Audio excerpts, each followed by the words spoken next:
আসসালামু আলাইকুম, সকলকে স্বাগতম। শুভ সকাল প্রবাসী হেল্প ডেস্ক ফেসবুক পেজ এবং ইউটিউব চ্যানেলের পক্ষ থেকে। তো আজকে যে বিষয়টা নিয়ে আলোচনা করব সেটা হচ্ছে যে বাংলাদেশের 3টা রিক্রুটিং এজেন্সি যাদের আরএল নাম্বার রয়েছে, লাইসেন্স রয়েছে, তারা কিভাবে প্রতারণা করে 30 জন বাংলাদেশিকে রাশিয়াতে পাঠিয়ে যুদ্ধক্ষেত্রে তাদের জীবনকে বিপন্ন করার জন্য ফেলেছেন। তো এই 3টা রিক্রুটিং এজেন্সি কে কে, তাদের মাধ্যমে কারা কাজ করেছেন বা কাজ করবেন বা করতে চাচ্ছেন নাকি, এই বিষয়ে সাবধানতার জন্যই আজকের এই ভিডিওটি। তো আমি বর্তমানে যে ওয়েবসাইটে আছি এটা হচ্ছে প্রবাসী.gov.bd। এটি একটি বাংলাদেশ সরকারের পরিচালিত ওয়েবসাইট, প্রবাসী কল্যাণ ও বৈদেশিক কর্মসংস্থানের মন্ত্রণালয়ের আওতাধীন।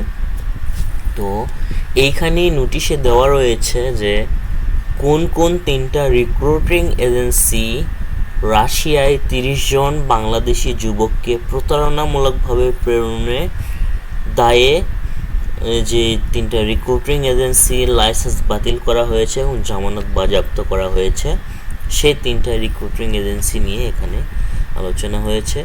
তো দেখি আমরা কোন কোন 3টা রিক্রুটিং এজেন্সি প্রতারণা করেছে বাংলাদেশি প্রবাসীদের সঙ্গে। চলুন একটু আমরা স্ক্রল করে নিচের দিকে আগাই। আচ্ছা, এইখানে লেখা রয়েছে রাশিয়ায় 30 জন বাংলাদেশি যুবককে প্রতারণামূলকভাবে প্রেরণের দায়ে 3টি রিক্রুটিং এজেন্সির লাইসেন্স বাতিল এবং জামানত বাজেয়াপ্ত করা হয়েছে এবং যে 30 জনকে পাঠানো হয়েছে রাশিয়ার যুদ্ধক্ষেত্রে তাদেরকে ফিরিয়ে আনার জোর তৎপরতা চালাচ্ছে বাংলাদেশ গভর্নমেন্ট।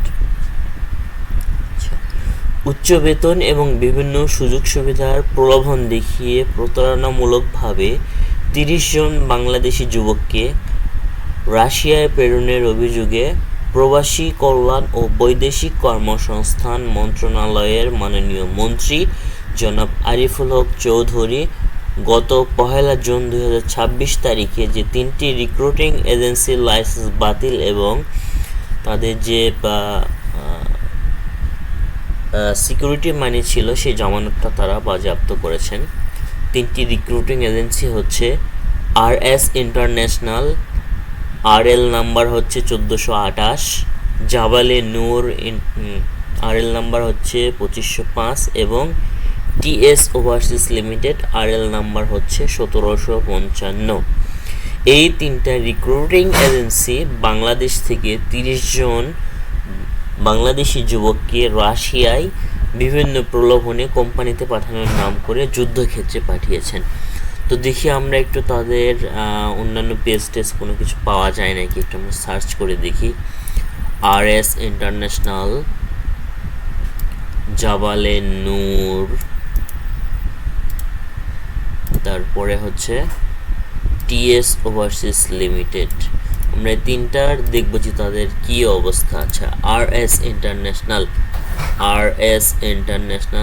RL বাইরা থেকে দেখি। আচ্ছা, আগে বাইরাতে যাই।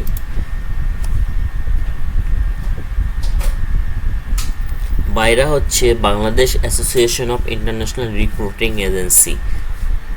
এই এজেন্সিটা হচ্ছে RS ইন্টারন্যাশনাল, এটার মালিক হচ্ছে MD মুস্তাফিজুর রহমান, ইনি এই কাজটা করেছেন। আমরা তাদের ওয়েবসাইটে যাই দেখি। আচ্ছা, ওয়েবসাইট লিঙ্ক কাজ করে না, একটু ইংরেজিতে সার্চ করে দেখি ওনাদের কোনো ফেসবুক পেজ আসে নাকি। RS international BD website link তো কাজ করলো না, এটাতে দেখি যদি কাজ করে।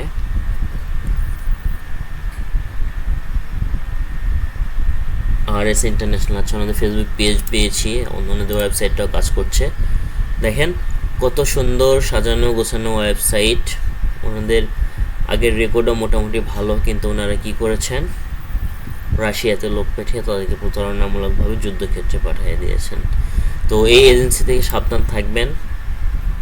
এটা হচ্ছে ওনাদের ওয়েবসাইট, এটা হচ্ছে ওনাদের ফেসবুক পেজ।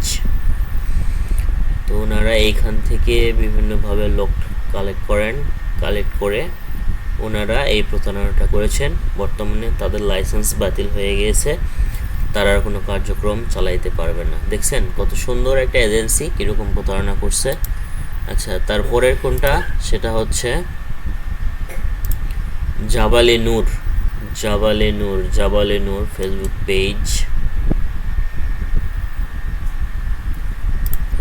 পেজ, জাবালে নূর। এখান থেকে ওনাদের ওয়েবসাইটটা পাইতে পারি। আচ্ছা, ওয়েবসাইট লিঙ্ক এখানে নাই। আচ্ছা, ওনাদের ওয়েবসাইট লিঙ্কটা নাই। এটা হচ্ছে জাবালে নূর থেকে আমরা, আচ্ছা লোডিং হতে একটু দেরি হচ্ছে। এটা একটা এজেন্সি, এদের লাইসেন্স বাতিল করা হয়েছে, এদের সঙ্গে কোনো লেনদেন করবেন না। তারপরে রয়েছে TS overseas limited. TS website আছে, দেখি ওনাদের ওয়েবসাইটে যাই।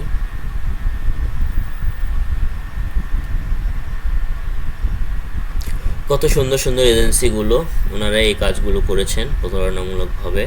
তো ওনাদের সব লাইসেন্স বাতিল করা হয়েছে। ওনাদের সঙ্গে কোনো লেনদেন করবেন না বা ওনাদের কোনো যোগাযোগ রাখবেন না, ওনাদের মাধ্যমে কোনো কাজ করে নেবেন না, কারণ বর্তমানে ওনারা লাইসেন্স বাতিলকৃত। আবারও বলছি, এজেন্সি তিনটা হচ্ছে RS international, RL number 1428, Jabale Noor RL number 2505, TS overseas limited RL number 1755। এই তিনটে এজেন্সি থেকে সাবধান, দালাল থেকে সাবধান। আশা করি সকলে বুঝতে পেরেছেন। ধন্যবাদ।